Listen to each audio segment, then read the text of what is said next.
जिन्होंने अपने एक हाथ में जपमाला, दूसरे हाथ में कमंडल धारण किया है, ऐसी सर्वश्रेष्ठ ज्योतिर्मय ब्रह्मचारिणी दुर्गा देवी हम पर सदा प्रसन्न रहे। राधे राधे। दोस्तों, आज नवरात्रि का द्वितीय दिन है। आज के दिन माँ दुर्गा के ब्रह्मचारिणी स्वरूप का विधि विधान के साथ पूजन किया जाता है। भावपूर्वक माँ दुर्गा के इस स्वरूप की पूजा आराधना की जाती है। माँ का स्वरूप अत्यंत तेजोमय और भव्य है। नवरात्रि के दूसरे दिन साधक का मन स्वादिष्ठान चक्र में स्थित होता है। माँ ब्रह्मचारिणी ने भगवान शिव को पति रूप में पाने के लिए कठोर तपस्या की थी और इसीलिए माँ को ब्रह्मचारिणी और तपस्या न कहा गया है। माँ ब्रह्मचारिणी हमें तप की शक्ति देती है और तप मात्र शारीरिक नहीं होता, मानसिक भी होता है। और मानसिक तप यानी अपनी इंद्रियों को वश में करके अपनी चेतना को श्री हरि की भक्ति में लगाना, हमारी इंद्रियों को वश में करने की शक्ति हमें भगवती माँ दुर्गा का ब्रह्मचारिणी स्वरूप ही प्रदान करता है, क्योंकि सभी शक्तियों का मूल माँ भगवती है। इसलिए इस पावन नवरात्रि के दिनों में माँ दुर्गा की उपासना न करके हम शारीरिक और मानसिक शक्तियाँ प्राप्त कर सकते हैं और माँ ब्रह्मचारिणी से हमें तप करने की शक्ति प्राप्त हो सकती है। तो चलिए, आज नवरात्रि के दूसरे दिन सबसे पहले माँ ब्रह्मचारिणी की कथा का श्रवण करते हैं और उसके बाद उनकी विशेष पूजा आराधना कैसे की जाती है यह जानते हैं। जब माता सती ने पुनः जन्म लेकर पर्वतराज हिमालय के घर में पार्वती के रूप में जन्म लिया था, तो नारद जी के उपदेश से उन्होंने कठोर तप किया, जिसके फल स्वरूप वे भगवान शिव को पति रूप में प्राप्त कर सकी। इस कठोर तप के कारण उनका नाम ब्रह्मचारिणी या तपस्चारिणी पड़ा। महादेव को प्राप्त करने के लिए माता पार्वती गंगोत्री के पास गंगा अवतरण स्थान पर ब्रंगी तीर्थ में तपस्या करने चली गई। वहां भगवान शिव की आराधना करते हुए उन्होंने 10,000 वर्षों तक केवल फल कंदमूल खाए और 100 वर्षों तक शाक खाकर जीवित रही। इस प्रकार कठोर उपवास रखकर और वर्षा तथा धूप को सहते हुए तपस्या करती रही। उसके बाद उन्होंने 3,000 वर्षों तक गिरे हुए सूखे बिल्व पत्र खाए और भगवान शंकर की आराधना करती रही। उसके बाद तो उन्होंने वे सूखे बिल्व पत्र खाना भी छोड़ दिया। इस प्रकार निर्जल और निराहार रहकर वे कई हजार वर्षों तक तपस्या करती रहीं। पत्तों को भी खाना छोड़ देने के कारण उन्हें अपर्णा भी कहा जाता है। इस प्रकार कठोर तप करके माता पार्वती ने आखिरकार भगवान महादेव को प्रसन्न कर लिया। तपस्या के कारण शुद्ध होने पर माँ पार्वती के साथ महादेव का विवाह हुआ और उन्हें अपनी पत्नी रूप में भगवान शिव ने स्वीकार किया। इस प्रकार कठोर तप करने के कारण माता पार्वती का नाम ब्रह्मचारिणी पड़ा, जिसका प्रमाण हमें शिव पुराण से मिलता है। तो इस प्रकार माँ दुर्गा का दूसरा स्वरूप ब्रह्मचारिणी का है और नवरात्रि के द्वितीय दिन माँ ब्रह्मचारिणी की पूजा आराधना की जाती है। ब्रह्मचारिणी का अर्थ तप की चारिणी यानी कि तप का आचरण करने वाली देवी माँ है। माँ पार्वती का यह स्वरूप पूर्ण ज्योतिमय और अत्यंत भव्य है। उन्होंने दाएं हाथ में जप की माला और बाएं हाथ में कमंडलू धारण किया है। माँ ब्रह्मचारिणी दुष्टों को सन्मार्ग दिखाने वाली है। माँ ब्रह्मचारिणी का पूजन करने से आलस्य, अहंकार, लोभ, असत्य, स्वार्थ और ईर्ष्या जैसी दुष्प्रवृत्तियां दूर हो जाती हैं। उनका स्मरण मात्र करने से एकाग्रता और स्थिरता आती है। साथ ही विवेक, बुद्धि और धैर्य में भी वृद्धि होती है। माता की भक्ति करने से व्यक्ति में तप की शक्ति, त्याग, सदाचार, संयम और वैराग्य जैसे सद्गुणों में वृद्धि होती है। आइए अब हम देवी भगवती से जुड़ी एक और पौराणिक कथा का श्रवण करते हैं। एक समय व्यास देव ने राजा जन्मे जैसे इस कथा का वर्णन किया था और वह कथा इस प्रकार है। अनेक वर्षों पूर्व है वंश में एक राजा हुए थे। उनका नाम था कार्तवीर्यार्जुन। उन्हें सहस्त्र अर्जुन भी कहते थे। उन्होंने दत्तात्रेय जी से मंत्र की दीक्षा ली थी और उस समय वे भगवान विष्णु के अवतार माने जाते थे। भगवती जगदम्बा उन नरेश की इष्ट देवता थी। वे परम सिद्ध सब कुछ देने में समर्थ और भृगुवंशी ब्राह्मणों के यजमान थे। इस परम धार्मिक नरेश का अधिक समय दान करने में ही व्यतीत होता था।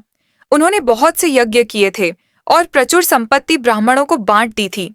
उस समय राजा कार्तवीर्यार्जुन का स्वर्गवास हो गया, तो उसके बाद है वंशी क्षत्रिय बिल्कुल निर्धन हो गए।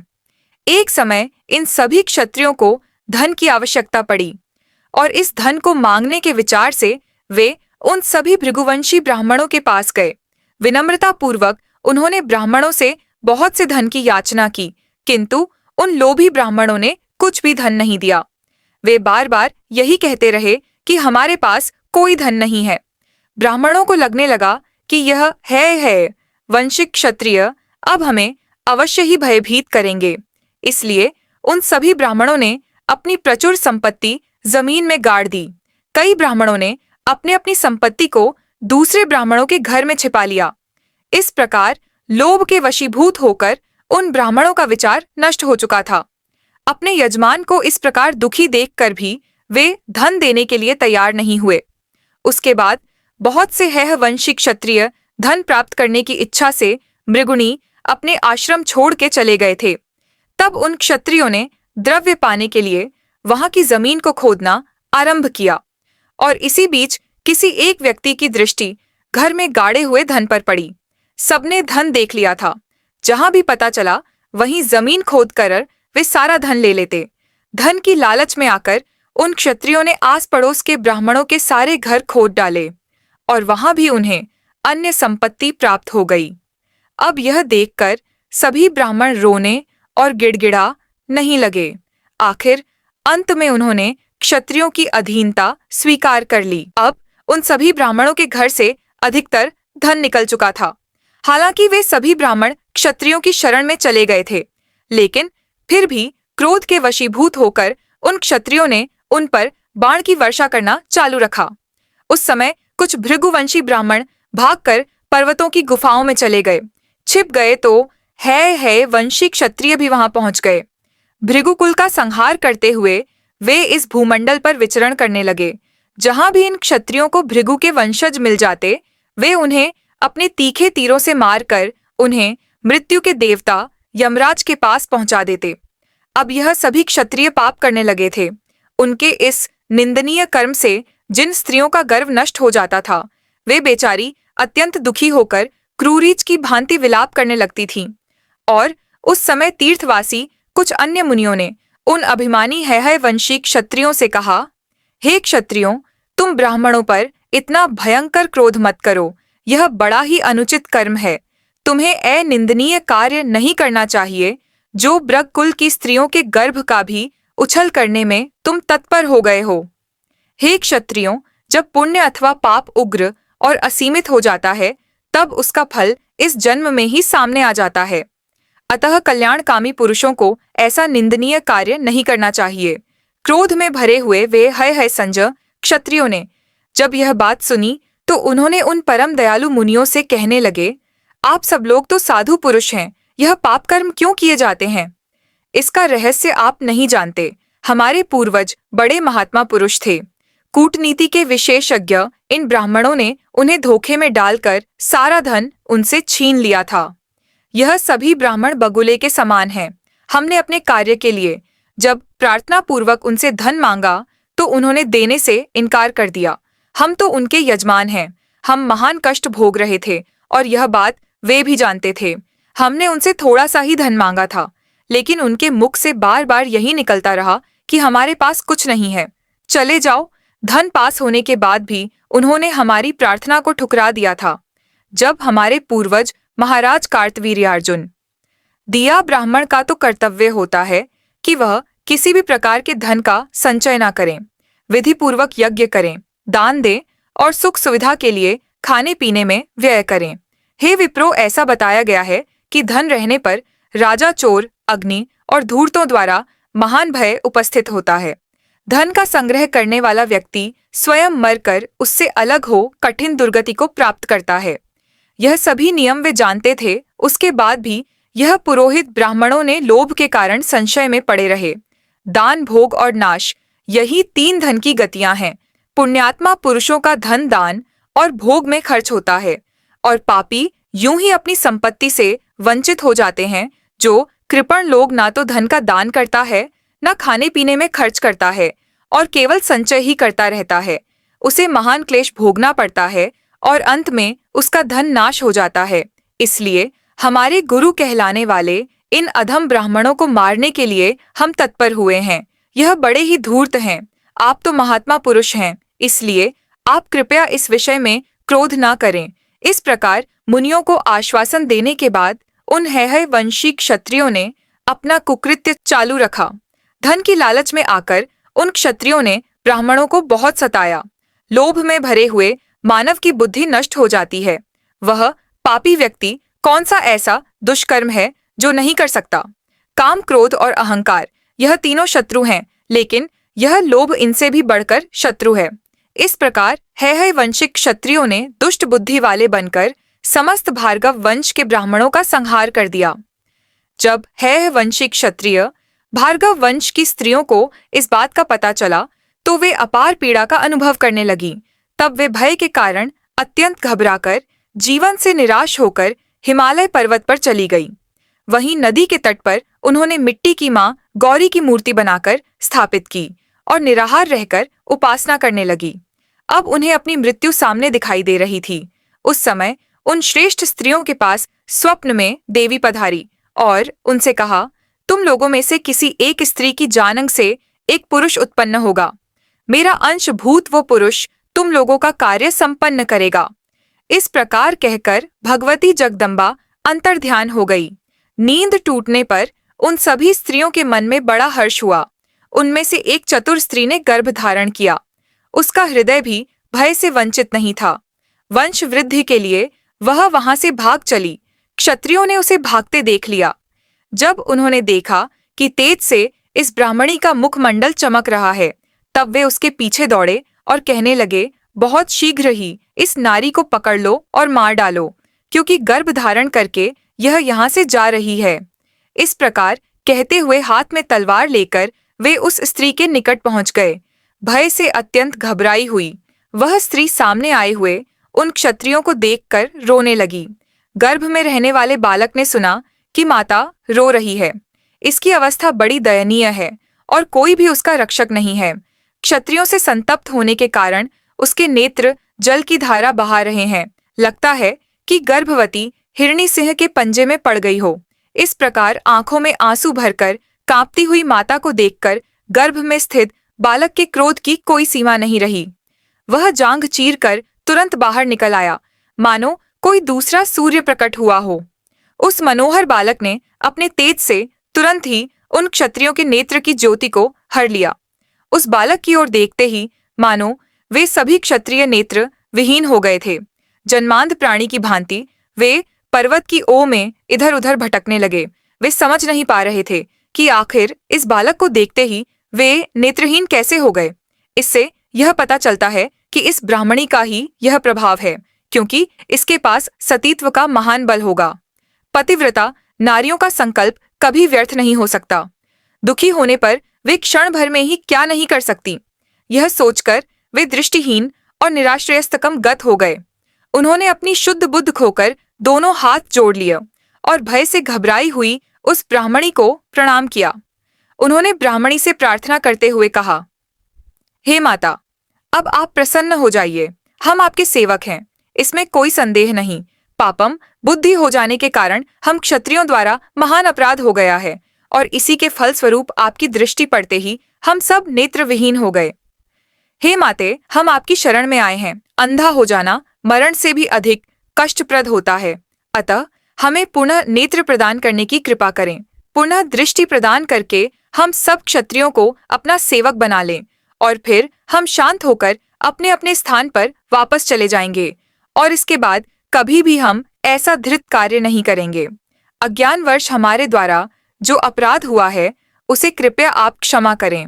हाथ जोड़कर अपने समक्ष खड़े हुए उन नेत्रहीन क्षत्रियों को देखकर ब्राह्मणी ने उनसे कहा, हे क्षत्रियों, मेरे द्वारा तुम्हारी दृष्टि नहीं हरी गई है, यह निश्चित है। मैं तुम पर कपित भी नहीं हूँ। इसका वास्तविक कारण मैं बता रही हूँ, सुनो। इस समय यह जो भृगुकुल का दीपक बालक मेरी जांघ से उत्पन्न हुआ है, तुम उसी के कोप के भाजन बने हुए हो। रोष में आकर बालक ने ही तुम्हारे नेत्र स्तंभित कर दिए हैं। भृगु के वंशज निरपराधी धर्मात्मा और तपस्वी थे। जब तुम इनको मार रहे थे तब मेरे गर्भ में यह बालक आ चुका था। इसे 100 वर्षों से मैं अपने गर्भ में धारण किए रही थी। इसने 6 अंगों सहित संपूर्ण वेदों का अध्ययन बड़ी सुगमता से किया है। भृगुवंश का उत्थान करने के लिए वह प्रकट हुआ है और वह गर्भ में ही सुशिक्षित हो चुका है। यही पितरों के वध से कुपित होकर तुम्हें मारने के लिए उत्सुक हुआ था। मेरा यह पुत्र भगवती जगदम्बा की कृपा से उत्पन्न हुआ है और उन्हीं के दिव्य तेज से तुम्हारी आंखें देखने में असमर्थ हो गई हैं। प्रार्थना करने पर यदि मेरा यह बालक प्रसन्न हो गया तो वह तुम्हें नेत्र ज्योति अवश्य वापस प्रदान कर देगा। अब उस समय वो बालक एक श्रेष्ठ मुनि के रूप में विराजमान था।